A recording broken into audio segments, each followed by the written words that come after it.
గిరన్నా, ఏమైందన్నా ఇలా పడున్నావు? కుమ్మేశారు బాబు.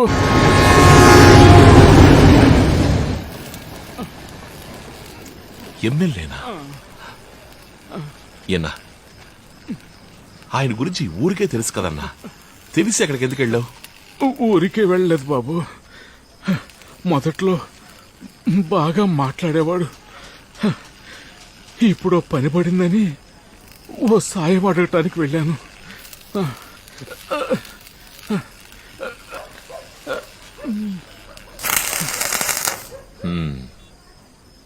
సహాయం అది వాణ్ణి. అంత కష్టం ఏమొచ్చింది? మా అమ్మాయికి బెజవాడి నుంచి మంచి సంబంధం వచ్చింది. కుర్రాడు మంచోడు.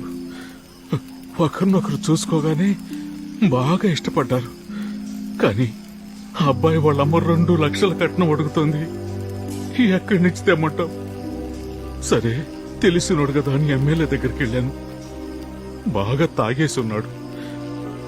2 లక్షలు ఇస్తాను, 2 రోజులు మీ అమ్మాయిని పంపించు, మొదటి రాత్రిలో మొగుడిని ఎలా సుఖ పెట్టాలో నేర్పిస్తారు అన్నాడు.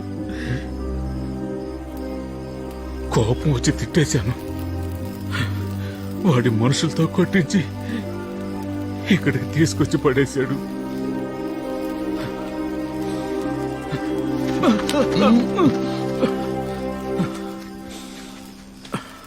సరే వదిలే అన్నా, ఏం పర్లేదులే. మా అమ్మ దగ్గర కొంచెం నగలున్నాయి, అవి తాకట్టు పెట్టి ఇచ్చేద్దాంలే. ఏం బాబు, ఈ ఊళ్ళో నన్ను కుక్కలు కూడా పట్టించుకోవు. అది నీకు తెలుసు. నన్ను నమ్మి డబ్బిస్తావా? స్తోమత స్థాయి చూసి చేసేదానికి పేరు సాయం కాదన్నా, అవసరానికి చేసేదే సాయం.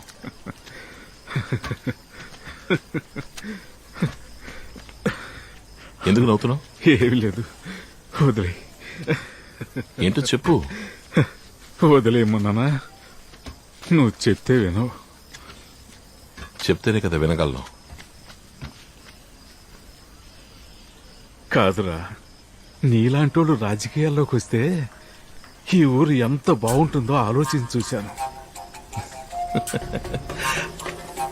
ఏనా నేను ఇలా ఉంటా నీకు నచ్చలేదా? మీ చదువుకున్న వాళ్ళంతా మనకెందుకని పారిపోవటం వల్లే ఈ దేశం ఇలా నాశనం అయిపోయింది. నేను నిన్ను గమనిస్తూనే ఉన్నాను. ఏ స్వార్థం లేకుండా నువ్వు ఎంత మంచి చేస్తున్నావే. నువ్వు రాజకీయాల్లో చేరి ఈ నియోజకవర్గం నీ చేతుల్లోకి వస్తే ఇంకెంత మంచి చేయగలవు. రా అన్న, అనవసరంగా ఏదో మాట్లాడతా. రా.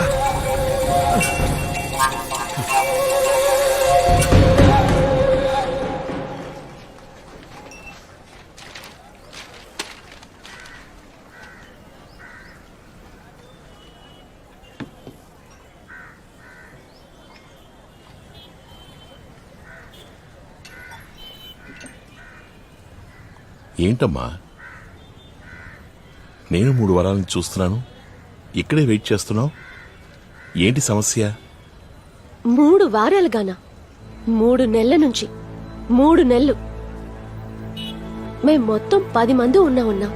మా నాన్నలందరూ గవర్నమెంట్ ఎంప్లాయీస్. సర్వీస్ లో ఉన్నప్పుడే చనిపోయారు. గవర్నమెంట్ కూడా వారసులకు ఉద్యోగం ఇస్తామని అనౌన్స్మెంట్ చేసింది. కానీ ముదనష్టపు కలెక్టర్ ఆర్డర్స్ మీద సంతకం పెట్టడం లేదు. అరే, లోపలికి వెళ్ళి అడుగమ్మా. ఏ దేశంలో ఉన్నావన్నా? కలెక్టర్నా? కష్టపడి ప్యూర్ని అడుక్కుంటే తహసీల్దార్ని మాత్రం కలవగలిగాం. ఆయన ఒక పోస్టింగ్ కి 5 లక్షల రూపాయలు లంచం అడుగుతున్నారు. మీదున్న కలెక్టర్ వరకు వాటా ఇవ్వాలట. ఉద్యోగం వచ్చాక బోల్డ్ అంత సంపాదిస్తారు కదా అని డైలాగులు కొడుతున్నారు. ఈ రోజు వరకు నిరాహార దీక్షలని, ధర్నాలని మేం చెయ్యని పోరాటం లేదు. నమ్మకం నశించిపోయి పేరుకి రోజు ఇక్కడికొచ్చి కూర్చుంటున్నాం. నువ్వు ఆ పేపర్స్ ఇవ్వమ్మా, నేను లోపలికి వెళ్ళి మాట్లాడతాను. అందుకే అన్నా, నువ్వు మాకు సాయం చేస్తావని. అయినా వద్దు. అరే ఇవ్వమ్మా, అడిగొస్తాను.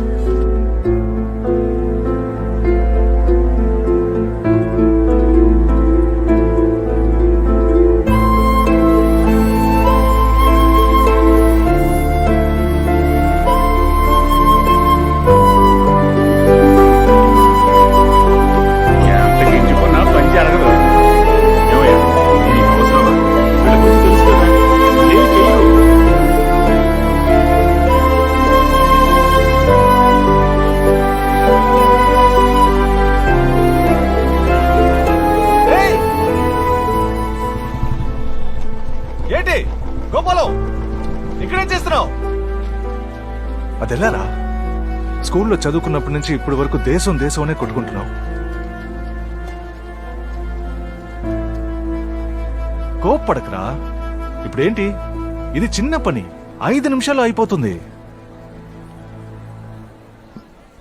నువ్వెమ్మెల్యే మనిషి అయి ఉండొచ్చు, కానీ ఆయన ఇదంతా చేస్తాడా ఏంటి? ఆ రోజు గిరి అన్నని కూడా సరే వదిలేరా. ఛీ, ఈ చిల్లర పనికి ఎమ్మెల్యే ఎందుకురా? మన కౌన్సిలర్ సూరిగాడు చాలు. కౌన్సిలరా? నమస్తే అన్నా. ఏమ్మా లతా మనోహర్, అరే ఆ తండ్రి పని ఉద్యోగం కేసులు అందరు రండమ్మా. తహసీల్దార్ అర్జెంట్ గా రమ్మంటున్నారు. కలెక్టర్ గారు స్వయంగా ఆర్డర్ ఇస్తారట. అయ్యో త్వరగా రండమ్మా, కలెక్టర్ గారు వెయిట్ చేస్తున్నారు. ఇంకా అపాయింట్మెంట్ ఆర్డర్ రాలేదు. ఆర్కెస్ట్రాని గొంతులేస్తాం. తప్పకమ్మా. ఈరా రాజా, ఒక కౌన్సిలర్ తలుచుకుంటే కలెక్టర్ని బెదిరించగలడా? నువ్వు మారవురా. స్కూల్ ఫస్ట్, స్టేట్ ఫస్ట్, ఆ చదువు ఇక్కడ పనికిరాదురా.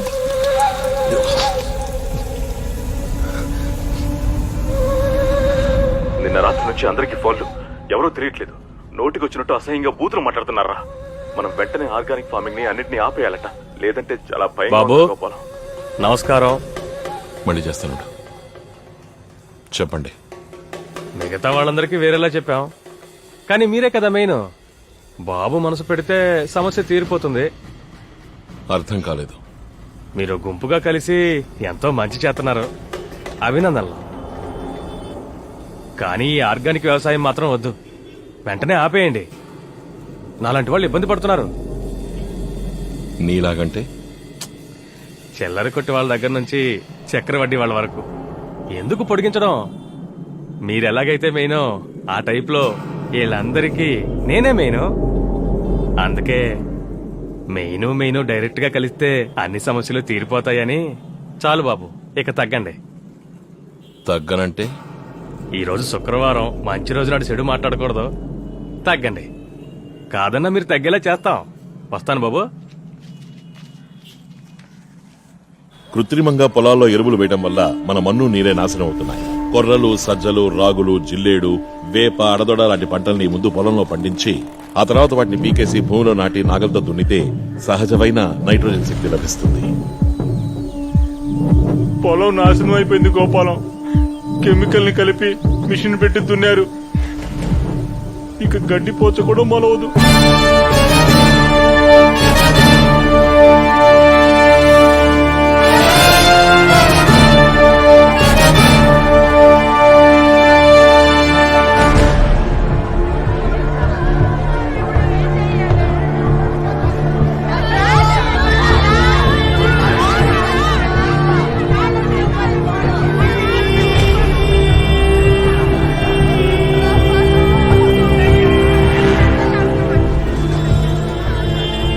బాబు, ముందు బూతులు తిట్టారు, ఇప్పుడు ఇలా చేశారు, తర్వాత కాళ్ళు చేతులు తీసేస్తా ఉన్నారు. ఆ తర్వాత ఏం జరుగుతుందో ఆ దేవుడికే తెలియాలి బాబు, ఆ దేవుడికే తెలియాలి.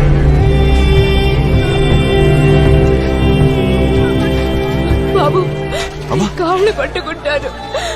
ఇవేవి వద్దు, వదిలే. మమ్మల్ని ప్రశాంతంగా ఉండనివ్వు. నీతో పాటు వ్యవసాయం చేయాలనే కదా నా బిడ్డ అంత పెద్ద ఉద్యోగాన్ని వదిలేసి ఇక్కడికి వచ్చాడు. ఈ దారుణాన్ని భరించలేక ఊరేసుకున్నాడు. వెంటనే హాస్పిటల్కి తీసుకెళ్ళాం.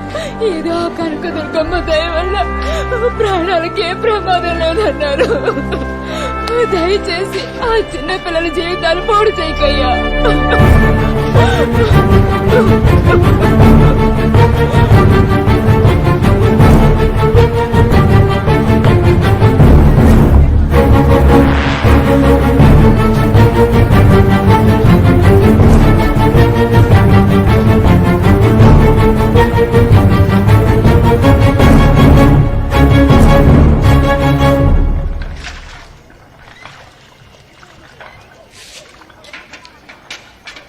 ఇది చాలా పెద్ద విషయం బాబు.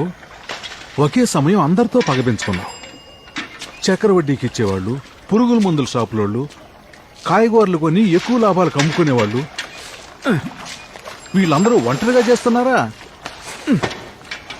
మధ్యలో పోలీసులు, వార్డు మెంబర్సు, మున్సిపాలిటీ నుంచి ఎమ్మెల్యేల వరకు వాటాలు వెళ్తున్నాయి కదా.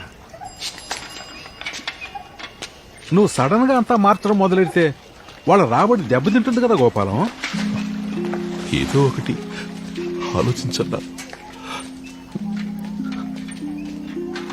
పాపం